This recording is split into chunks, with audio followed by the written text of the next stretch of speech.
Excuse me. Excuse me. Tell everyone you've ever met right now, 'cause the bitch is back. Yes, the bitch is back. Your Buffy and Angel comfort content starts now. Welcome to The Bitch is Back with Charisma Carpenter, a first watch podcast powered by Patreon. The Bitch is Back is a first watch podcast of Buffy the Vampire Slayer and its spin-off Angel. You might be wondering, why are you doing this now? Well, despite having starred in 147 episodes across both shows, I've never actually watched them until now. You asked, and I delivered. Every podcast episode, you can expect an introduction of the episode, which gives basic info about the writer, director, and release date. Then it will give a summary recap of that week's televised episode, told in my particular brand of sass. This segment is known as This Week on the Hellmouth According to the Bitch. Here, I will highlight themes, pop culture references, and their relevance to today as it occurs to me. And since this is a first watch reflection and not an academic analysis, it's important to keep in mind that the podcast is meant to be fun and lighthearted, but also an exploration rooted in my personal impressions, feelings, and memories from nearly a decade of collaboration over both shows. Then we will transition into a segment I call Staked and Slayed, where I give a short wrap-up of each episode. Last but not least, I will give thanks to everyone involved. And then that's when you tell everyone you have ever met about my new podcast. Because people, the bitch is back. Welcome to this week's episode of The Bitch is Back. This is a first watch podcast with me, Charisma Carpenter, your host. This week's episode is Season 1, Episode 8, I, Robot You, Jane, written by Ashley Gable and Thomas A. Swidden.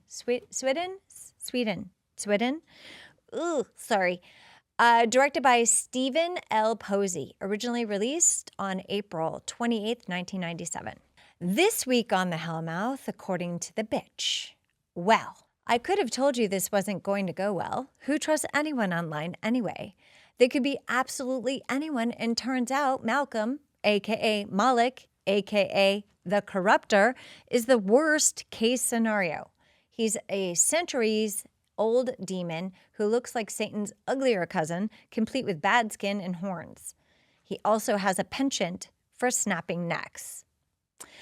Through a curse by monks from the old world, they confine this demon, Casanova, to a leather-bound book until it arrives in the hands of Giles, our librarian.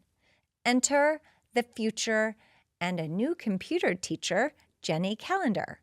She holds court in the library with Giles and some students, of which one is a super freak named Fritz. He's really jacked in, but emotionally jacked up. Willow scans the text from the musty, dusty book, which unwittingly releases the demon into the computer system. Malcolm comes on strong with Willow, and she's got the feels, but it's giving Buffy and Xander the Wiggins. Buffy and Willow have tensions when Willow begins blowing off class and allowing Malcolm to manipulate her relationship with Buffy, who is rightfully expressing her concern for Willow's change of behavior. Malcolm sends his minion to warn Buffy to stay away from Willow. In fact, if Dave hadn't gotten the case of the guilts, Buffy would have been electrocuted to a crisp in the girls' locker room shower. It isn't until Willow realizes Malcolm knew Buffy had been expelled from her previous school that Willow felt like something wasn't right. She shuts off her computer and Malcolm gets impatient to see her. This, after she's been trying to see him in person this whole time, except Willow isn't having any part of it and is feeling uneasy. That's when Fritz, the freak, chloroforms Willow and drags her to Malcolm at a defunct computer research lab. There, she's horrified to realize who the real Malcolm is. But she was strong. Willow challenges his claims of gratitude and love, even through her disappointment and sadness, though. She stays true to herself. Go Willow! Well, had Malcolm been a normal, lying, scheming scalawag, she would have marched right out of there. However, we're dealing with, well, say it with me, a demonic Casanova with a penchant for snapping necks. Hey, Meanwhile, back at the library, Jenny Calendar and Giles cast a spell to get Malcolm back into the book. It starts to work just in time for a Buffy battle with Xander in tow. Ultimately, the corruptor punches an electrical socket and goes kerflooey. Metal parts everywhere. Maybe robots aren't too smart after all. The next day, Giles and Jenny Calendar have a flirty flirt where Giles discusses the moral imperative of learning from tangible, smelly books because smell is the most intense trigger for memory. Okay, whatever. We next find the Scoobies huddled together discussing Bron's plans, but Willow, she's too heartsick. So they cheer her up, reminding her how pathetic their romantic lives are too. Xander was seduced by a praying mantis and Buffy crushing on an actual vampire when she's the slayer. Not exactly a problem I relate to. Anyway, this little reality of romance on the Hellmouth left the pals thoroughly bummed and catatonic. So we're doing Bitch of the Year hot takes. We're in the first 2 minutes, timestamp, of the episode. Okay, so of the first 2 minutes of this episode, we start in Italy.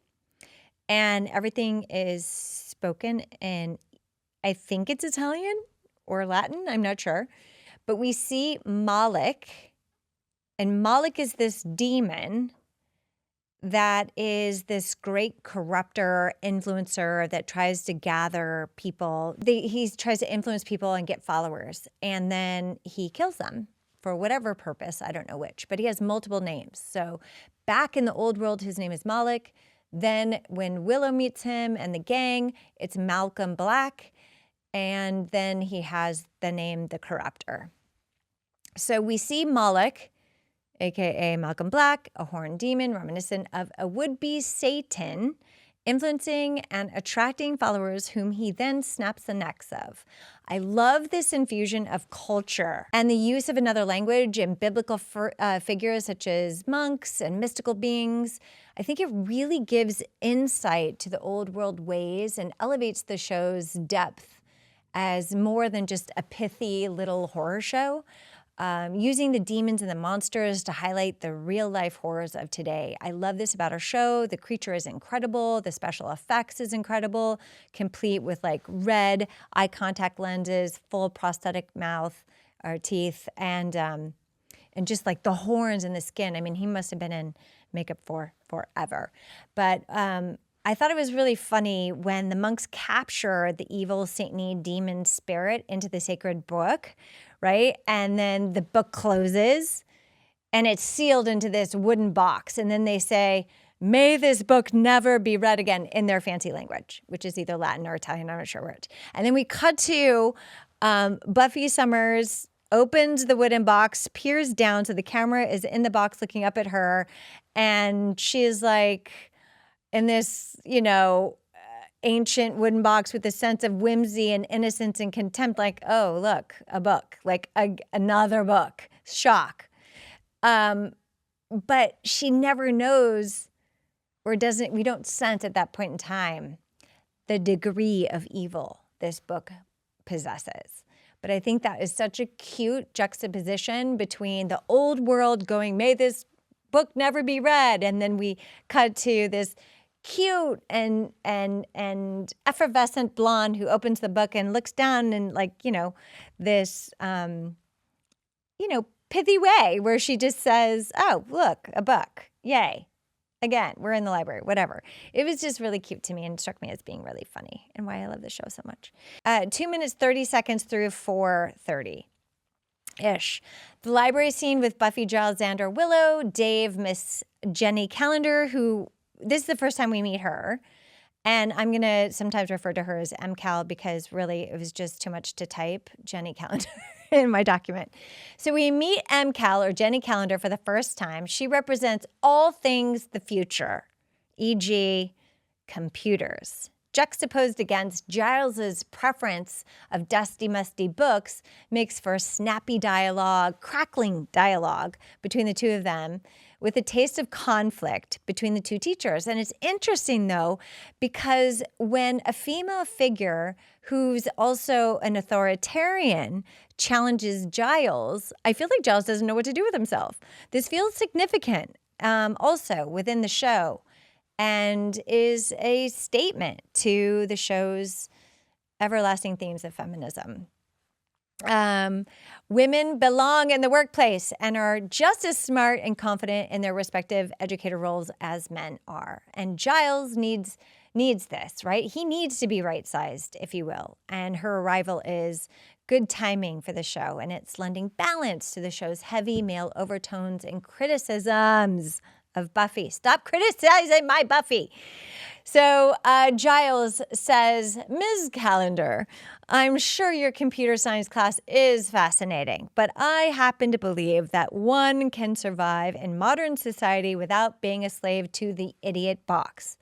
Jenny Calendar says, that's TV. The idiot box is TV. This is the good box. But is it? Is it?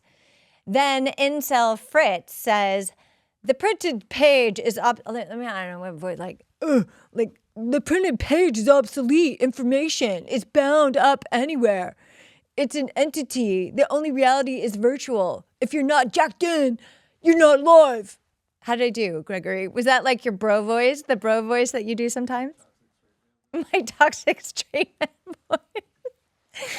So Jenny Calendar says, thank you, Fritz, for making us all sound like we're crazy people. And Giles says, I'm just going to stay and clean up. I'll be back in the Middle Ages. And Jenny Calendar appropriately says, did you ever leave?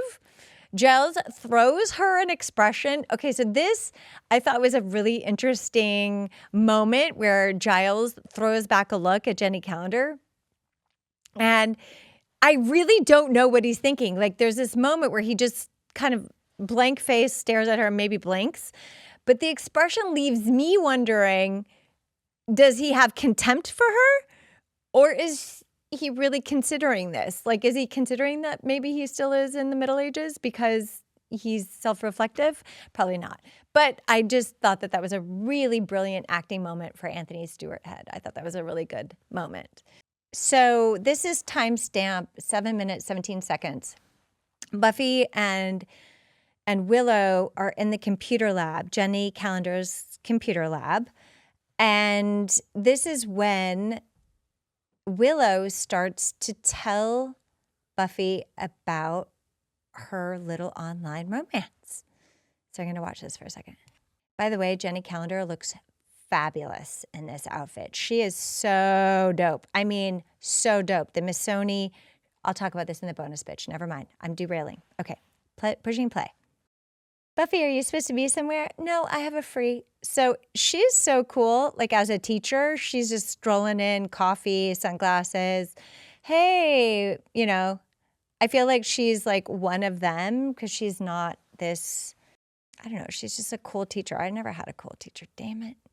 But she also like gives her take. Like she's like, okay, cool, that's fine, you're here, but like make it quick because I've got a class to run essentially.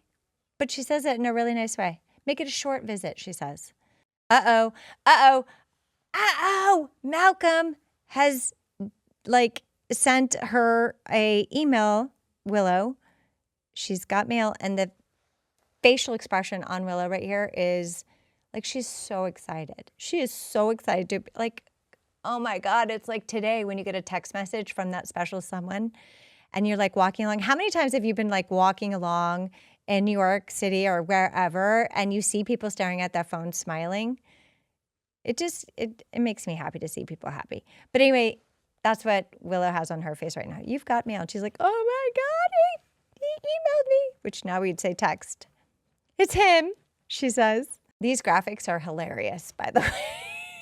So old school. I'm thinking of you. Who doesn't want to hear I'm thinking of you? Yes, Malcolm, yes. Yay, Willow. He's a sweetie. Okay, she's immediately anxious. How how many people have done this? Okay, what do I say? He said like the most mundane thing, I'm thinking about you. And it's like, oh my God, I can't be too into him. If I say too much, then I'm going to look foolish, or I'm going to look too thirsty or too desperate. But then if I don't seem, interested enough, it's like the anxiety. I could do without it. Like, this is just the worst part of dating, but also the most exciting, but then also just the worst. Buffy immediately is like, I think it's really cool that you have this pen pal, Willow, and everything. Pen pal? That's so offensive. I feel like she's giving Willow a little shade right there, minimizing her feelings. But she's not wrong. I do feel like Willow is rushing into this. She totally blows over that. Willow just totally blows over Buffy, which was the reasonable thing that Buffy is saying. And she's like, I'm totally thinking of saying, I'm thinking of you too, which is so funny. Not listening. So now Buffy gets into it. What, my friend, do you actually know about this person? She seems concerned already. And then Willow gets all like, aw, I knew you'd react like that. Well, yeah. He doesn't go to the school. How old is he? Where does he live? What does he look like? Is he your age? Is he a demon? Because you live on the Hellmouth. It's a valid concern. That's kind of shitty. That was kind of shitty on Willow's part. And I don't know what that's about.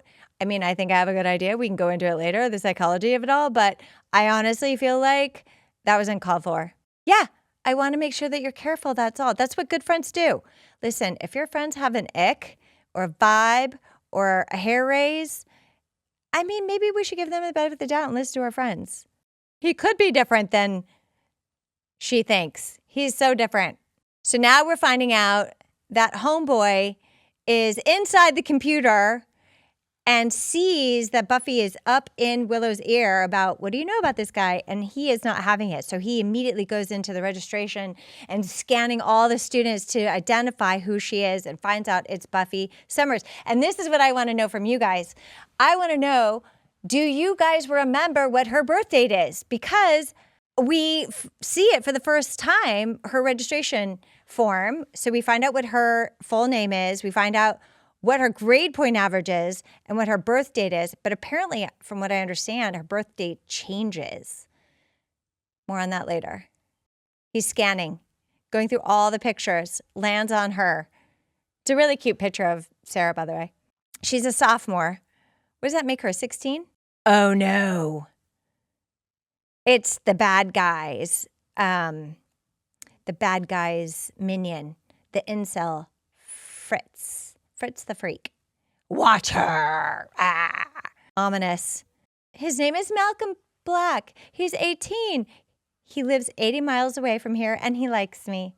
Is he short? Is he tall? Buffy's asking. Skinny? Fat? Why does everything have to be about looks? Because you're 16. That's what you care about when you're 16.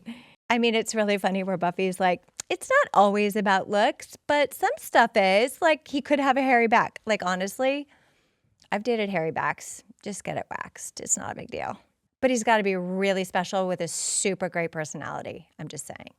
He doesn't talk like somebody who would have a hairy back. What does a person with a hairy back talk like? That stuff doesn't matter if you really care about each other. And then she goes into saying, maybe I'm not his ideal either.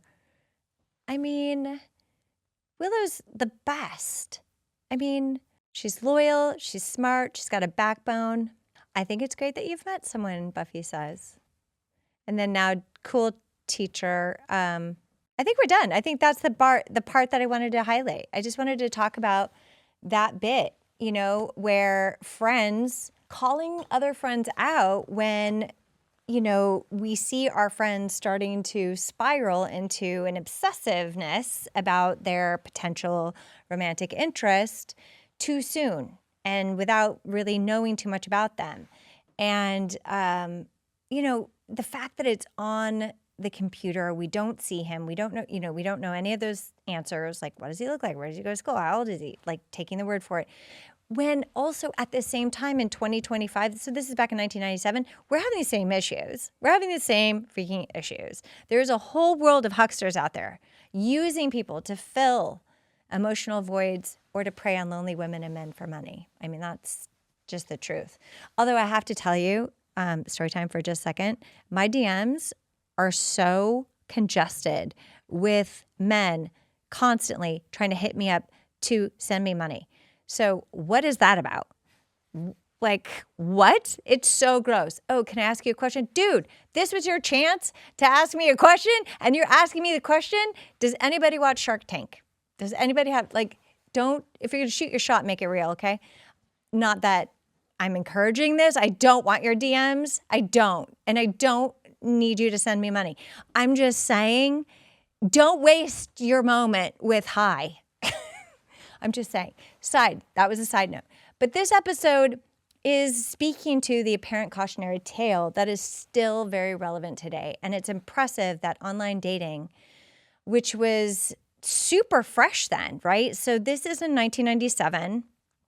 And it's very much in the moment because the first dating site, from my research last night, I was looking into it. The first online dating site was Match.com, and it started in 95. And this episode aired in April 97. So that had to have been a couple of months, just like only like a year of dating. And they're already writing a script about it, which I think is so great about the show and so smart and so thorough about the show. And it just really identifying the moment, what's current, what's going on. And also, wow, some of this stuff is just so relevant today. So a historical fact, I did a little research. So the first online dating site, which I mentioned already, was already in 1995, and it was started by Match.com. Today, Match.com has over 30 million members and sees over 13.5 million visitors a month, and is responsible for, this is not an ad, I promise you it isn't, but you could pay me a check. That check I will accept, Match.com. And but what it's saying, what I read was it was responsible for more relationships and marriages than any of its competitors. And the source on that is datingadvice.com. It's a blog, really trustworthy and a great source. But the history of online dating, a timeline from paper ads to website, is the name of the article. It's updated. The last update was May 14th, 2025, and it was written by Haley Matthews, edited by Lillian Castro, reviewed by Amber Brooks. Willow sees... I think that's it. That's all I wanted to say about that. Thanks for running that all into one. Listen, we're just rolling with things here. We're practicing new things. Okay, so here we are at minute 12 minutes, 10 seconds through 13 minutes, 30 seconds. And I want you to watch with me because I thought this is a really important scene between Buffy and Willow and how it relates to love addiction. And I'm going to watch a scene. Why don't you watch with me? Here we go. So this is the girls' locker room with Buffy already in the locker room, and Willow comes rushing in because she's missed the first 5 periods of the day. Like, why did she bother? Anyway, let's watch. So Buffy calls her out. Oh, hey, late girl. She literally, right now, my screen is frozen. What is this? This is at 12 minutes. I think this is 25 seconds. I don't know, but Willow has an expression on her face like if her eyes could kill. Like, I've never seen Willow look like this before. She looks pissed. Like, don't call me out, girl. I ain't got time for your foolishness. So did you talk to Malcolm last night? Because the last time she asks her if she talked to Malcolm, they were talking for all night, 5-8 hours. Listen, I am not hating on connection. I love when people can connect and talk for hours and hours and hours.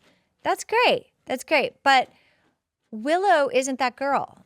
Granted, she hasn't had a lot of boyfriend experience, but she's hostile towards Buffy. She's late for class. She's not acting like herself. And then when Buffy's showing somewhat of, not showing such enthusiasm towards this relationship with him, it's a vibe. And Willow's picking up on the vibe, and she's kind of pissed that Buffy isn't happier for her. What, Buffy? What? What are you going to say? Because she's not saying anything. She's like, nothing. I'm not saying anything. Which is a total lie, because that nothing was so loaded. Like, you can see it all over her face. She's like staring at her. Nothing.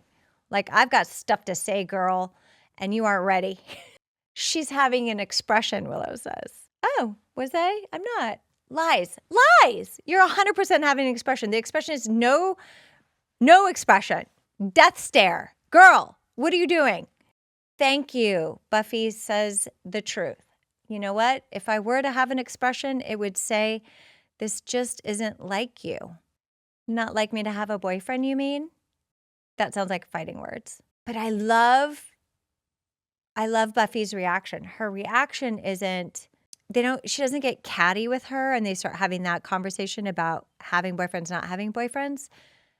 Buffy goes deeper into inquiring. This is such a key point when you're in an argument or a potential argument with someone. Remain curious.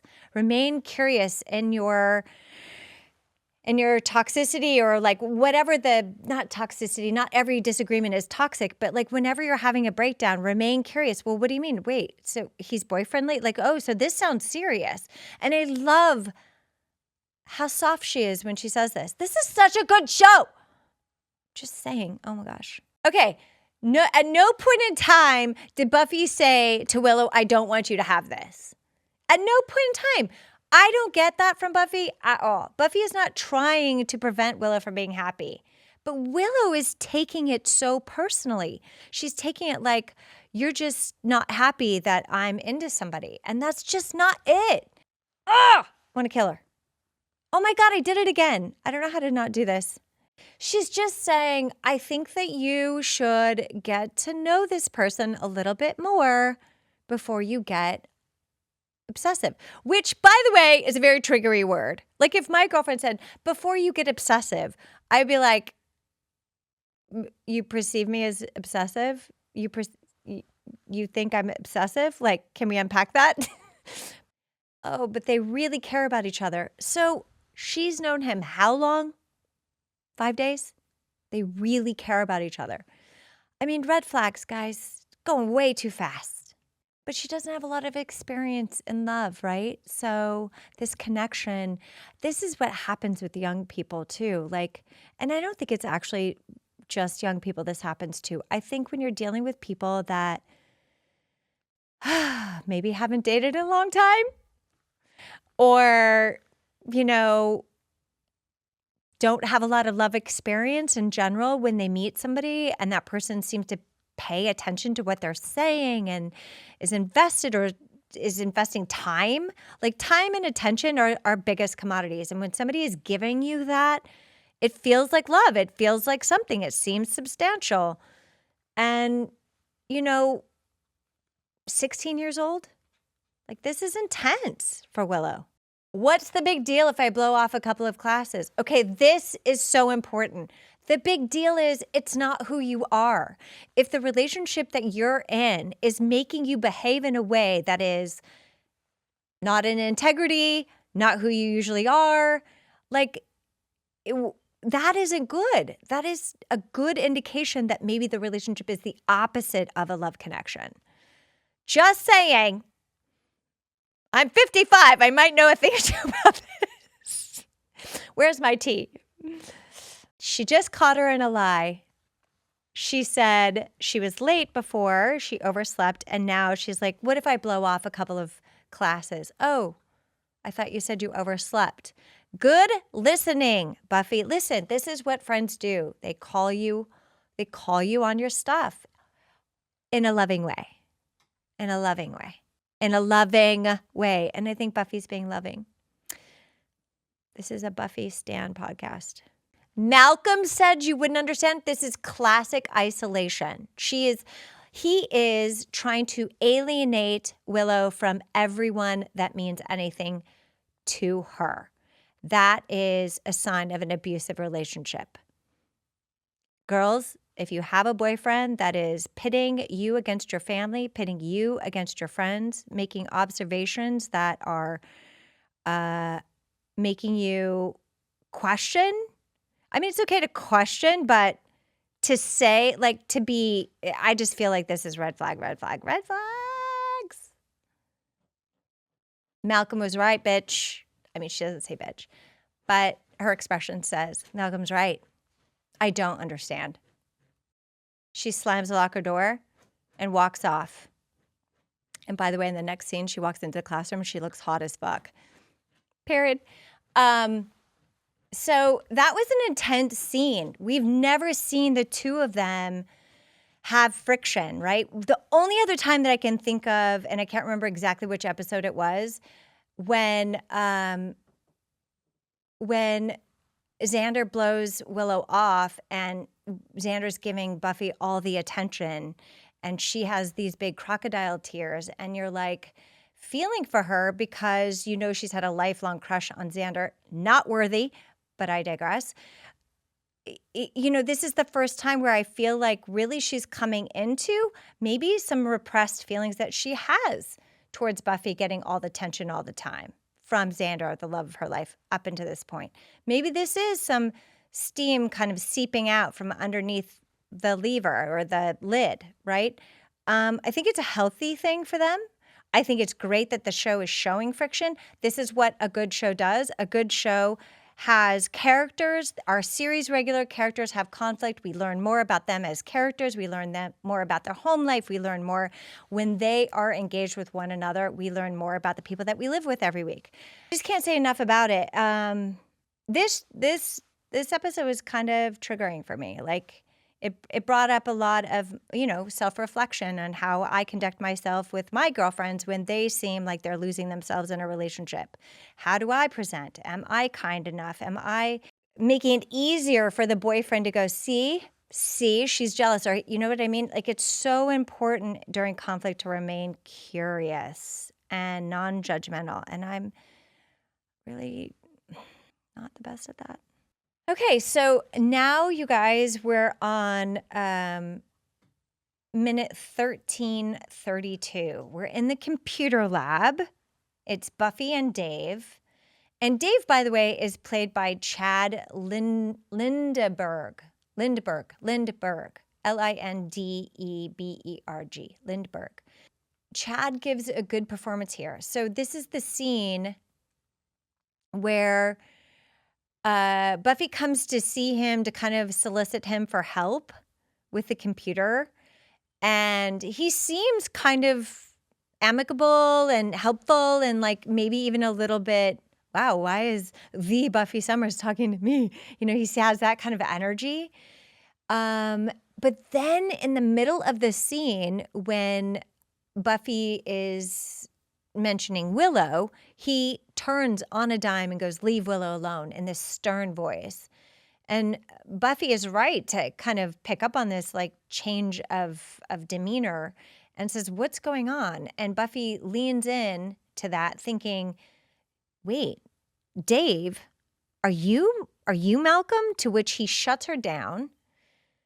And honestly, I really believed Chad's performance here as Dave, that he's truly nervous. Like she makes him nervous.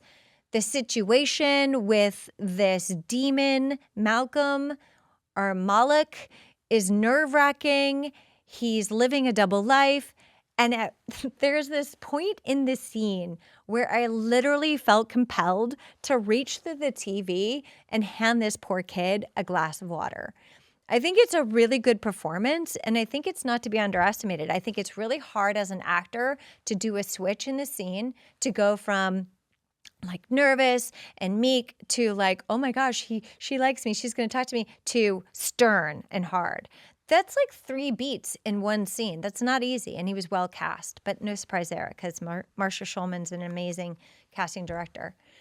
So next we're going to move on to 15 minutes, 12 seconds inside the library. It's Giles and Buffy, and Giles seems very busy and distracted as Buffy tries to convince him again to listen to her about something that's going on with Fritz and Dave and Willow. And Giles is once again dismissive, and he says he wishes he could help her, but, okay, listen to this. He literally blows her off and says this, quote, things involving the computer fill me with a childlike terror. Now, if it were a nice ogre or some such, I'd be more in my element. It is both disappointing and hilarious because, first of all, that tells me a lot about Giles. I did not know that he had childlike terror about anything. He always seems so composed and stuffy and has a stiff upper lip. So when he says that, it kind of threw me off guard. Like, wow, did he just confess something that I didn't know about? Like, can somebody do we need tea? Is he okay? Should we get medication? Like, it just seemed like such an odd thing for him to say. Tell everyone you've ever met right now, 'cause the bitch is